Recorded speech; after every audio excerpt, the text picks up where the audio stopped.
What's up, guys? This is Gavin with Tap Performance. Today we are in the dyno room with our Indian Chieftain, and we're going to be installing the new revision of our Indian style biker bar. Today we're just going to go over a few things as far as everything that comes in the kit. It's going to be the hardware. There are going to be a few brackets to install, and then I'll go over the tools that are needed to do this quick and easy installation. And then the last part today, we will just be going over how to set it up correctly to write it in the actual bracket, and so you have a safe installation and travel. Just a few tools that we'll be using for this installation is going to be a 3/8 drive ratchet, an extension. Don't necessarily need this, but it definitely makes your life a little bit easier. A 15mm for the fasteners to the bracket, and an 8mm Allen. That's for the floorboards. So we'll hop on over to the Chieftain and pop the floorboards off, and we will install our brackets to start. All right, here's everything that comes in the bar kit. It is gonna come with hardware and a reusable bag, so when you're not using the bar, you can keep everything together and in one place. In this hardware bag, you're gonna get 4 fasteners for the bar to the brackets, and then 4 extended fasteners for your floorboards, because you will need a little bit longer bolts once we put these brackets on. It's going to come with a warning label, just so you don't take off with the biker bar down the road after you've unloaded and you're ready to ride. And then obviously it's going to come with the bar itself. All right, now that I've shown you guys everything that comes with the bar, all the hardware, brackets, and then the bar itself, you will also have to purchase or source the B&W biker bar brackets or locking mechanism. And we designed our bar to go directly into it. So this is the only product that I would recommend that you use to lock our bar for the Indian touring bikes into your bike. This is 100% the most foolproof way. And like I said, I would not recommend anything else to secure your bike. So you can either source that directly from B&W, the mounts or the locking mechanism, or we offer it on our website too. You just have to purchase the 2 products separately, the bar for your touring Indian, and then we also offer just the brackets or just the locking mechanism and plate from B&W with their biker bar product. So we did design this to go directly in. And like I said, there's no other product on the market that I would recommend you securing your bike with, as far as locking mechanism, plates, and then they have backing plates that go along with it. So just want to make you guys aware, this is not the only piece to the puzzle that you need to securely haul your bike, but this is one of them, and the plate and locking mechanism is the other. So just want to make that clear before we move on with our installation. All right, so we're gonna start by taking the floorboards off using our 8mm, but before we do that, I just want to make sure you guys know that each one of these brackets is labeled either clutch side or brake side.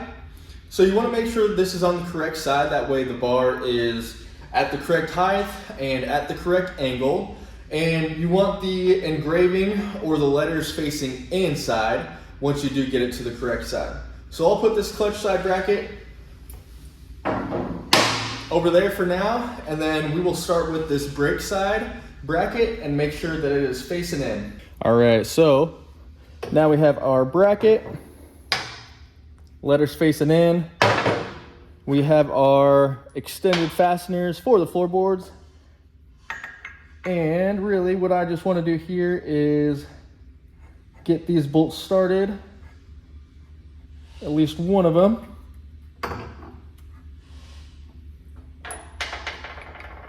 Through that bracket and through the floorboard bracket.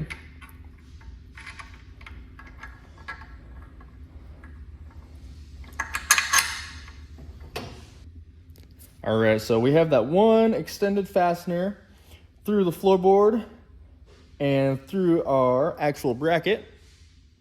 So now this is where I like to bring out the 8mm and the extension.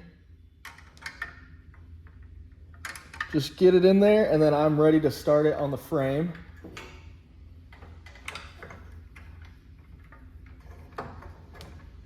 And honestly, just doing it by hand really kind of makes it foolproof. You're not going to damage the threads. You can really make sure you got a good feel for it. I like to get a couple threads going so I still have nice play and movement with this.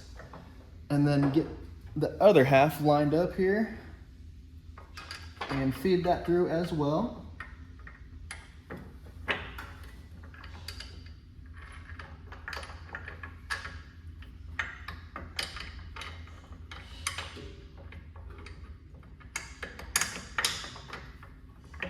Once again, I will grab my 8mm extension, just using my hand, and get this started here.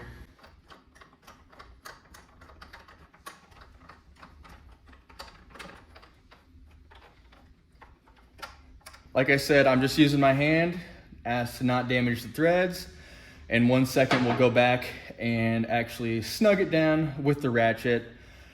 But I'm gonna get that front bolt tightened here once more, and then we will hop on over to that clutch side and install that bracket as well.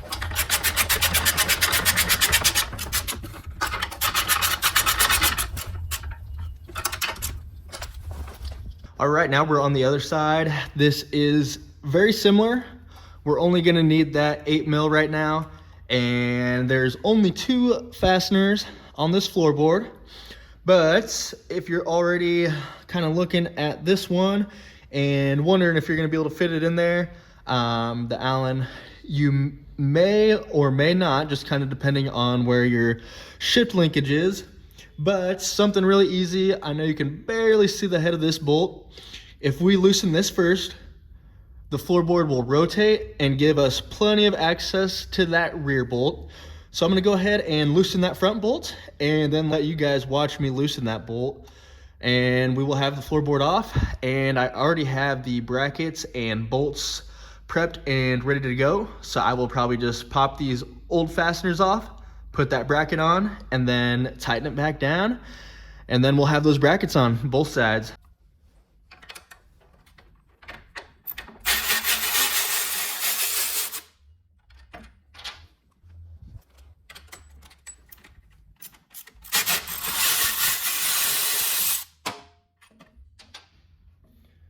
So now we're gonna wanna go in reverse order once we get this bracket on. Got the letters, clutch side facing in, so we'll rotate this 180 degrees.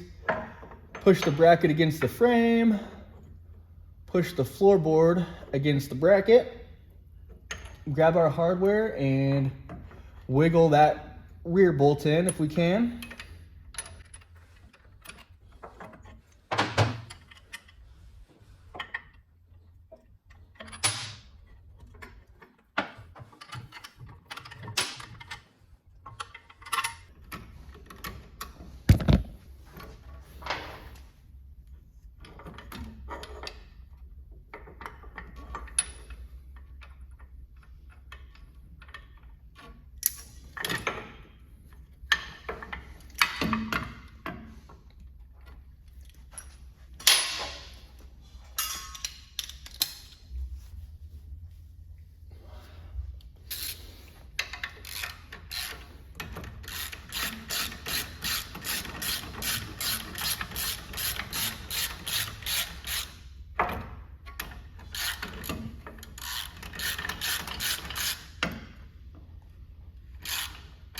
Gonna get this rear one pretty snug, work it out, then we're gonna feed that other bolt in there.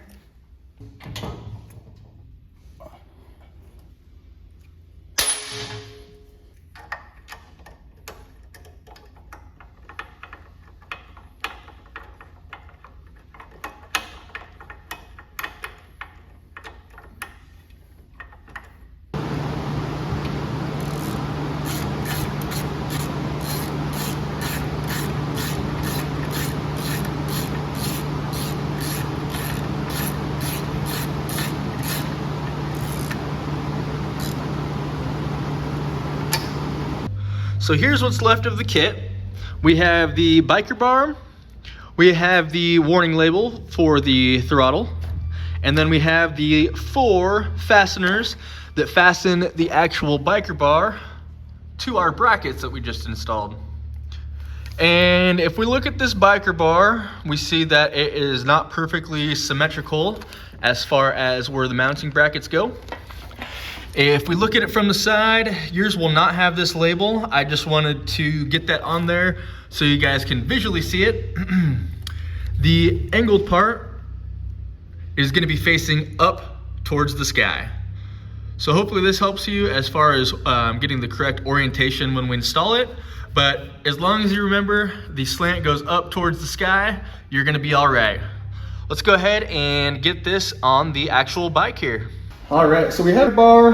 We do want to get our fasteners ready, at least 2 of them for our first side. And what we're going to want to do is essentially just grab it in a comfortable position. I think I'm going to grab it right in the middle so I can balance it pretty easily. And we're going to come up and put these up to our brackets that we just installed, and they're going to line up on the outside of them. So I'll show you kind of how it mounts up real quick.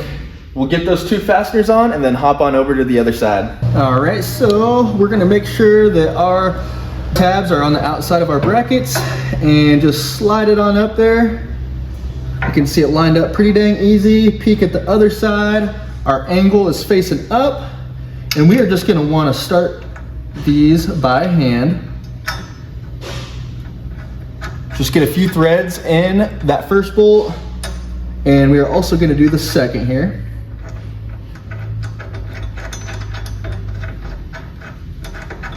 And like I said, we just have a few threads in there. It's going to allow us to hop on the other side and get our other fasteners lined up real well.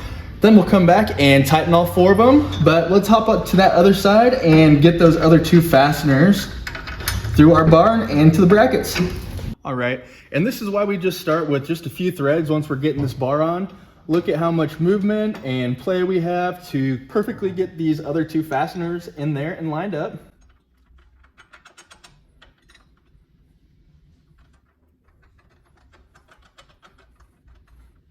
At this point, you can grab your 15 mil and tighten those all the way down, and then go to the other side and make sure those are tight as well.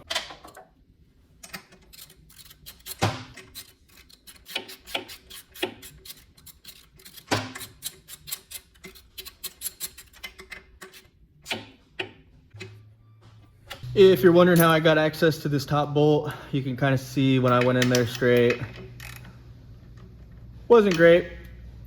Kind of tried to move the shifter. It was already in gear, so popped it into neutral, shifted into first, and I'm holding my hand on the shifter at the same time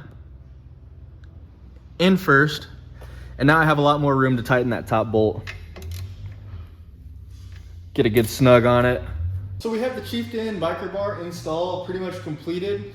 I'm just going to go through each bolt that or fastener that we tightened or replaced, and just one more time go over there and retighten it, make sure everything's snug so we can feel good about transporting this bike cross country. So give me 1 sec, I'm going to get these tightened down, and then we are going to go over to actually riding into the actual plate. So I'll show you how to set that up as well.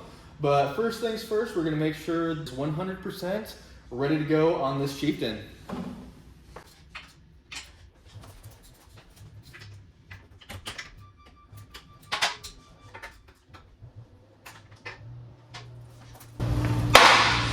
I'm also double checking the floorboards too, just to be sure.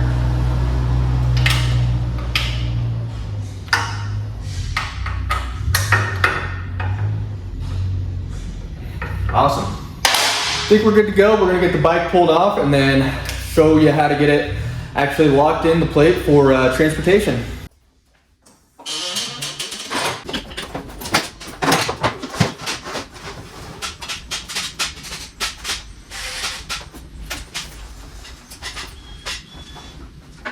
So now we have the Chieftain off the lift, and it has the brackets and biker bar installed on the bike. The brackets that we installed are actually going to stay with the bike for the remainder of the time that you use the bar. They are high enough and have good enough clearance where you're not going to scrape, and that's also why we powder coated them black, so they kind of blend in with your frame. And then when you go to load and unload, those brackets are already on there. And now what we're going to focus on, that we have the bike off the lift, is actually getting it loaded into the locking mechanism on the plate. And we're going to go over a few main things as far as the height setting and kind of where you want it and what to look for when loading the bike. And there's a lot of variables that go along with this as well, as far as, you know, you might have taller suspension than our bike, you might have a different front end or different wheel setup than our bike that may have the frame sitting a little bit lower or a little bit higher. That's why we're going to focus on the actual feel of how it should actually feel in the biker bar, how secure it should be, and what else you should be looking for when you are setting the correct height for the locking plate. So I'm going to go ahead and get on the bike and just ride on into the locking mechanism, and then we'll go over a few things as far as getting it secured correctly so you can travel with thousands of miles.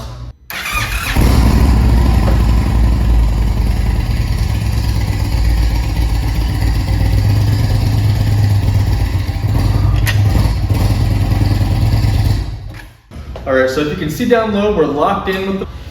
It went in pretty smoothly, no hang-ups, didn't hit the bottom of the bracket, so you could tell that the bar was lined up halfway decent. And when you ride on in, front suspension is supposed to compress a little bit. I'll see if I can attach a video of this bike doing that specifically.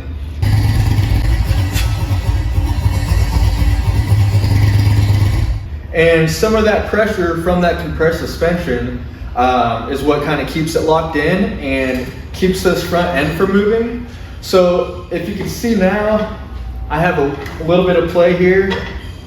It's not ideal to have too much play because then there's a little bit of movement. I don't know if you can see down there, the bar kind of starts to shimmy its way back and forth. So we are very close to having a perfect setup for this.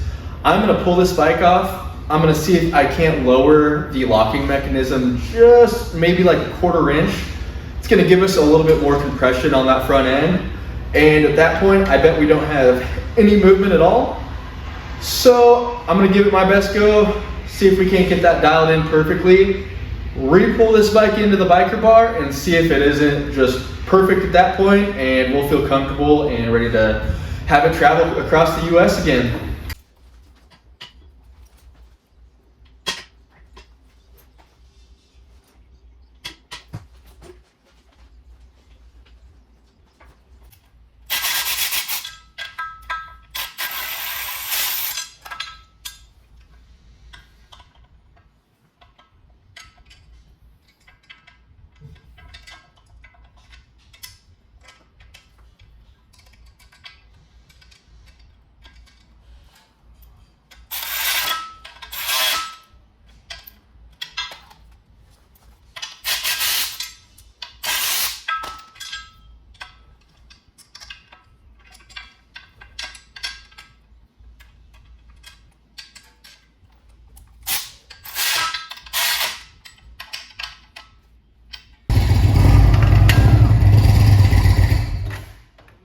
All right, so just made that 1/4 inch adjustment, went down a little bit further, and this thing is freaking locked in. You know, there is a little bit of movement, but I think at any point there's gonna be some movement, you know, if you're moving it hard enough. So really glad I made that adjustment. Don't be afraid to go ahead and get in that locking plate and make those small adjustments. You're gonna be a lot happier in the long run, just having that peace of mind, knowing that your bike is locked in. You don't have to worry about it until you get to your destination, and then you can pull it right off. We have put a ton of miles on these Indian style biker bars since Sturgis of last year of 24. And since then it has gone all the way across the country, and we have loaded this thing up with this Indian style biker bar each time. And each time when I go back to unload it out of the semi, seems like it hasn't moved an inch.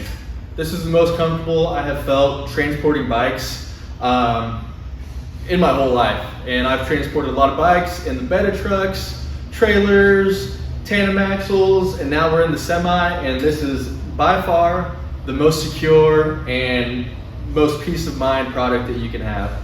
So I'm gonna leave this here. We will have a video in the future of also the Challenger.